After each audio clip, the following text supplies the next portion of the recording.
The thing that taught me the most about the law of attraction was when I was 16 and I was really wanting to get a new MacBook that had more storage. I had printed out pictures of the MacBook. I had written down the specifics. I wanted 256 gigs. I was super prepared for this MacBook to come into my life. And then one day on my way to school, I dropped my bag in a puddle of water. And what happens? My MacBook at the time, not the MacBook I wanted, but the MacBook I had at the time, literally died. Now I was without a MacBook. And mind you, at this point, it wasn't like I could just go out and ball and spend like a couple bands on a MacBook. So I was like, what the heck?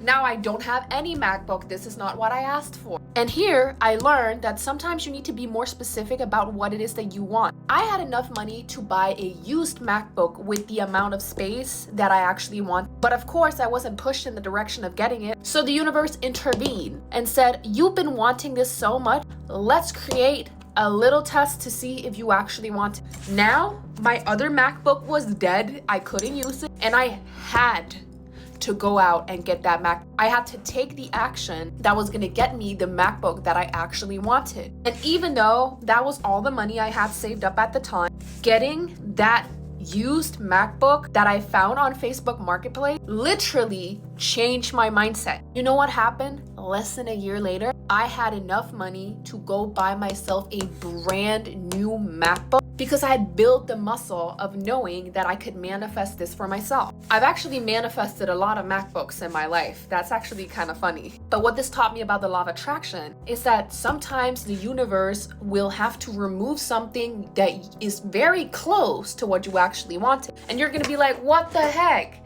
Where did that go? That one thing that was like almost what I really want, aka me having a MacBook, but not exactly the MacBook I want. Sometimes the universe has to remove that so that you actually make the consecutive decision and get up and get what it is that you actually want. Because the universe doesn't want you to settle, but we're very easy to settle when we have something that's like almost as good, or we're just like comfortable enough. But I was also complaining about my other MacBook a lot, and the universe chose to be like, oh, you're not grateful for the MacBook you do have, so let me just remove it right quick. And then I had to go out and get a new one. And that used MacBook changed my life. Let me know if you want more manifesting stories from my growing up perspective, because I have so many of them.